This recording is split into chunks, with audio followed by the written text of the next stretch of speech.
Welcome to Mindful Moments, packed with insights but designed to fit into your busy life. All right, so when you think of libraries, you picture quiet spaces. Peaceful, full of books, a little removed from the everyday hustle. Right, exactly. But what if that image we have is totally off? What if libraries are actually way more dynamic than that, constantly changing and even deeply affected by all the stuff happening around them? That's a great point. And when you look specifically at what happened to the Los Angeles Public Library's Central Library back in 1986, well, the fire, I start to understand what you're getting at. Exactly. And that's where our deep dive today comes in. We're going to be looking at Susan Orlean's The Library Book. It's got historical stuff, her own personal take on things, and then the whole gripping story of the fire and what came after. It's a way to understand not just the building, role libraries play in a city and for all the people in it. It's like took this one library, this event, and turned it into this amazing case study. You really get a feel for the inner workings, what it meant to the community. And then this incredible ability to bounce back and change after something so terrible. It's not just a building, it's part of the city's DNA. Imagine walking up to the Los Angeles Central Library today. You might be surprised. It's not one of those classic stone structures. Orlean describes it almost as something a kid might build with blocks. Warm, buff color, and it's got these kind of inset windows and a bunch of smaller entrances.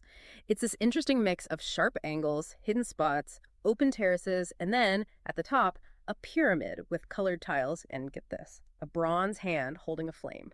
It feels both old and super modern, somehow at the same time. And the way it's designed, what the library is all about. Mhm. Carvings of thinkers, artists, even bison, right? And these Yeah. philosophical sayings etched in stone. It's like that this is a monument to knowledge and history. It's not just a place to store books. Said that perfectly. She says, compared to all those huge silent skyscrapers around it, the library is and the declaration is, stories matter. Now, let's go back to April 29, 1986. It's around 11 in the morning and a smoke detector goes off. But here's the thing. The alarm system was ridiculously sensitive. Oh, wow. So this must happen a lot. All the time. Cigarette smoke, pranks. Sometimes it just went off for no reason at all. So I'm guessing people weren't exactly panicking when the alarm went off. You got it. Staff, visitors, they were used to it. It had become just an annoyance. So when security started telling everyone to get out, nobody was rushing. People just strolled out, librarians lighting up cigarettes outside like it was a break. So nothing out of the ordinary then. Everyone thought it was just another false alarm. Exactly. One older woman even mentioned this young guy bumping into her as he was hurrying out. He seemed agitated but stopped to help her up before leaving. Kind of a detail, but it becomes important later on in Orlean's story. Interesting. So everyone's outside thinking this is just routine, right? Yeah. The fire trucks arrive, and the initial report is nothing showing, just another false alarm.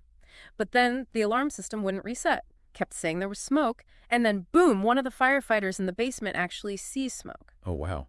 So everything changes in that instant. Absolutely. It went from an annoyance to a full-blown emergency.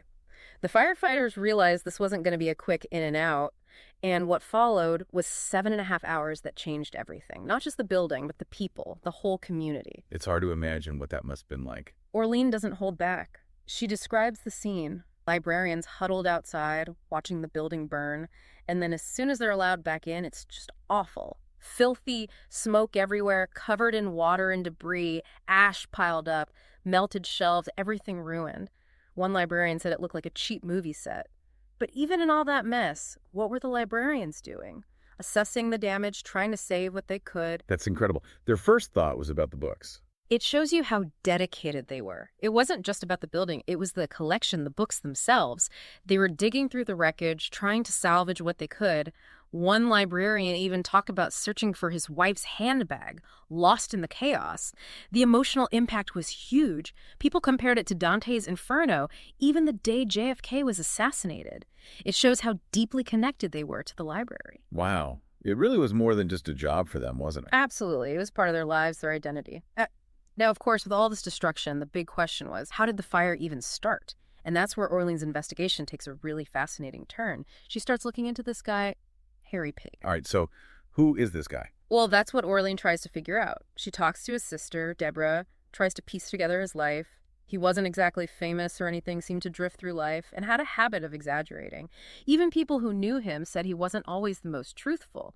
But the fact that he was at the library the day of the fire made him a person of interest. So he becomes like this mystery, right? Exactly.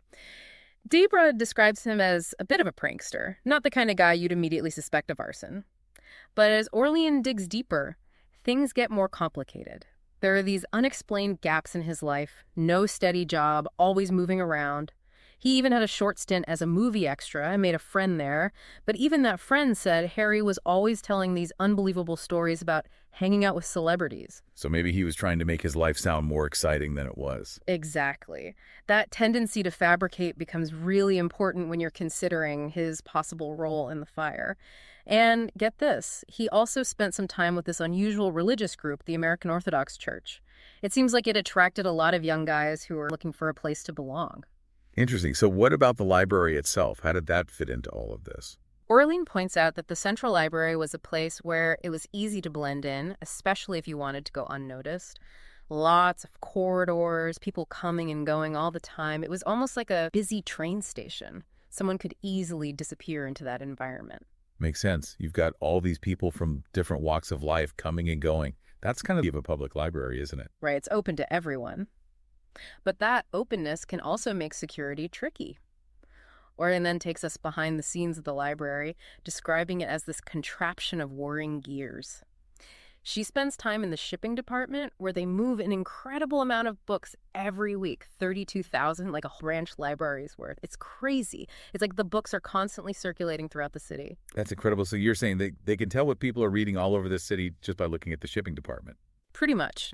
They know when a book gets mentioned on a popular show, they see spikes in requests for certain genres after certain events. There are even these weird patterns in what different branches borrow from each other. It shows how much the library is a center for, like, intellectual and all that. So the library is really reflecting what's happening in the city. And it's evolving, too. John Sabo, he became the city librarian in 2005.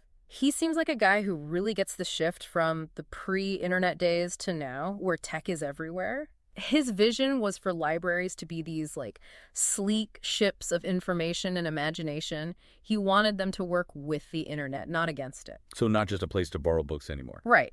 Sabo saw them as community hubs, offering classes, voter registration, literacy programs, help for people experiencing homelessness, computer access, basically whatever the community needed. That makes a lot of sense. So you're saying libraries are adapting to the times. Totally. And the issue of people experiencing homelessness, that's a big part of the modern public library. Orlean talks about how they've become almost like community centers for this population. They offer a safe, welcoming space, internet access, a place to just be. Sabo, even in his earlier role, recognized this and tried to do outreach through mobile library services. It raises a lot of questions about the changing social responsibilities of libraries, doesn't it? They're dealing with complex issues, providing a safety net for those who need it. Yeah. Orlean Sabo having these discussions with his staff, trying to figure out the best way to help people experiencing homelessness while still making sure the library is welcoming and safe for everyone. They looked at different strategies, things like policies about bag size, maybe having a secure storage area. They even recognized the opportunity to gather data about the needs of this population. Trying to strike that balance, right? Inclusivity while managing practical challenges. And the idea of mobile libraries, that's proactive, reaching out to where people are. And then there's all the stuff that goes into running a huge library system. Orlean gives you a glimpse into that too. It's not just about the books, it's the buildings, the maintenance. Sabo's day could involve high-level planning 1 minute, then ordering a gardener to deal with some weeds the next. So much behind-the-scenes work that people probably didn't even think about. Right. And she sees it again when she visits the Little Tokyo branch and talks to Carolyn Malone. They discuss everything from new library card designs to security cameras to how the library helped with blood tests after a nearby contaminated site. It shows how libraries become these essential community centers, especially during tough times. They really step up, don't they? Adapting to whatever comes their way. Totally. And Sabo's always pushing for new things, like the Career Online High School program. Adults can get their diplomas entirely online through the library website. He really believed in the library as the people's university, offering lifelong learning opportunities. That's really amazing, giving people that chance to learn and grow. And it shows how libraries are using tech to make education accessible to everyone. Even the life of a physical book is different in this digital age. Popular titles get worn out quickly and need to be replaced all the time. There's a problem of theft, of course. And then there's this interesting thing about bookbinding. Used to be they had in-house experts to repair rare books, but now they have to outsource it because those skills are so specialized and budgets are tight. It's almost like a little glimpse into how much things have changed. For sure. But maybe the biggest change that came out of that fire in 1986 was the push towards electronic catalogs. The old card catalog was a mess after the fire, so many books lost or replaced. So they decided to basically skip over older digital systems and go straight to a brand new comprehensive electronic catalog. They were one of the first major libraries in the US to do that. That's fascinating. A disaster actually forced them to move forward. Exactly. And the tech stuff doesn't stop there. They're digitizing all those Valley Times photos, creating these searchable archives of local history. It's a ton of work, tagging and indexing every image, but it's important. These are like forgotten, as one of the library assistants put it. It's like they're rescuing history, making sure these memories aren't lost. Now, this whole experience for Orlean, it wasn't just about reporting. It got really personal for her, tied up with memories of her own parents and her love of books. There's this bittersweet feeling as she's remembering all of this while her mother is sadly dealing with dementia and losing her own memories. It's a reminder that libraries are so much more than just buildings and books. Mm-hmm. They're connected to our lives, our memories. Absolutely. And Orlena also reminds us that the destruction of libraries has been happening for a long time. Way back in ancient China, the Library of Alexandria, books have been targeted for all sorts of reasons: accidents, fanaticism, political agendas. It's a sobering thought, isn't it? That this desire to destroy knowledge has been around for so long. The Nazi book burnings, those are especially chilling. They actually had these Feuersprüche, these fire incantations that they would recite. Goebbels and the Nazi regime, they understood how important books were to Jewish culture and identity. Burning those books was like to attack their very being. It's horrifying, deliberately wiping out a culture's history and knowledge. And it's especially awful because people are often called the people of the book. Books are sacred objects in Judaism. They even have a special ritual for burying books that are no longer usable. The Nazis knew exactly what they were doing. They were trying to erase a whole way of life. World War II saw even more libraries destroyed across Europe. Bombings, intentional burnings. Millions of books, irreplaceable pieces of history and culture just gone. It's a massive loss for everyone. It's hard to even grasp the scale of the destruction, the knowledge that was lost forever. And you know, all the book destruction, it definitely influenced Ray Bradbury when he wrote Fahrenheit 451. That chilling story about a future where books are forbidden and firemen burn any they find. The main character, Montag, he goes through this huge change as he starts to understand what he's been destroying. It's a powerful message about censorship, about the importance of protecting books and free thought. And there's this weird coincidence. When the Central Library burned in '86, the entire fiction section, everything from A to L, was destroyed, including all of Ray Bradbury's books. And sadly, library fires still happen. Accidents, vandalism, but arson is becoming more and more common. It makes you wonder what would drive someone to do that.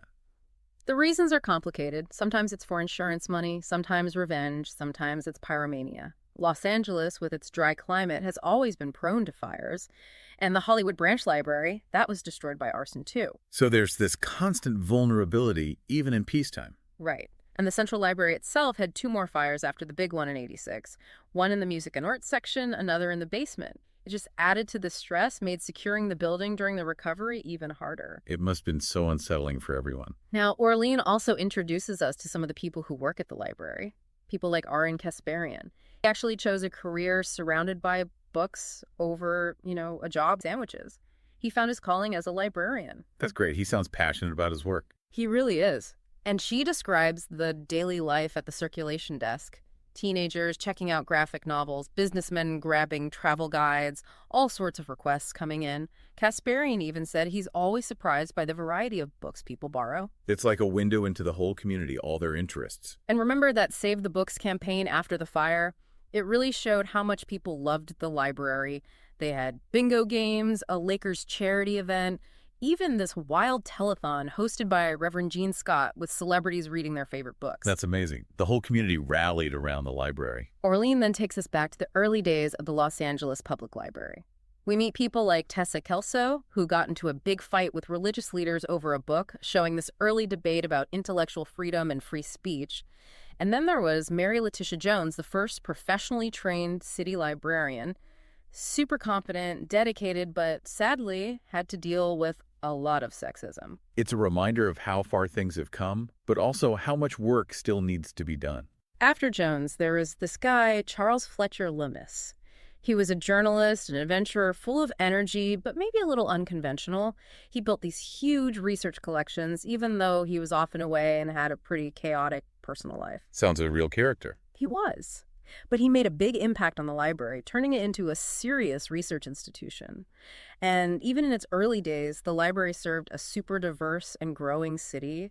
Book circulation numbers actually went way up after the stock market crash as people looked for information, education, maybe even comfort. The library adapted, putting together reading lists that dealt with the social and economic issues of the time. It became like a lifeline during those years. Fast forward to today, and the library's still evolving. They have things like Teenscape, a dedicated space for teens with programs geared towards their interests, a safe and supportive environment. It shows they're really thinking about the needs of everyone in the community. Orleen also spends time with Diane Olivo-Posner in the Exploration and Creativity Department. It's all about the library's programming and how they connect with even the youngest kids. There's this sweet story about a little girl bringing her drawings to Miss Linda. That's heartwarming. It's those little moments that make such a big difference. And even as the central library building got older, maybe a little neglected as the city focused on other things, people kept using it. Circulation numbers were higher than other big city libraries. It shows how vital libraries are no matter what the building looks like. The investigation into that 1986 fire, it focused mostly on Harry Peake. His alibis kept changing, and his polygraph test was inconclusive. The arson investigators thought he was guilty, but they didn't have enough evidence to charge him. So, a lot of suspicion, but not enough for a criminal case. But the city did file a civil lawsuit against him. And during that case, he changed his story again, saying his earlier statements were just jokes. The case got into the whole complicated world of arson investigation and this idea of negative corpus, where investigators say it's arson because they can't find an accidental cause. It's interesting how that works. Just because you can't explain it one way doesn't necessarily mean it's the other way. Right. And Orlin talks about other cases where people were convicted of arson based on theories that are now considered unreliable. The whole field of fire investigation has changed a lot since 1986, especially with the guidelines from the National Fire Protection Association. So maybe some of the assumptions about the Central Library fire could be wrong. It's possible. In the last part of her book, Orleen revisits the Central Library decades after the fire. It's not just a building that survived, it's thriving. Social service agencies, digital resources, it's all there. It really has come back stronger than ever. And digital lending, things like Overdrive, that's huge now. Libraries are adapting, giving people access to millions of ebooks and audiobooks. They're keeping up with the times, making sure they're still relevant in this digital world. Harry Peake, he passed away in 1993. The city won the civil lawsuit, but he never really admitted to anything.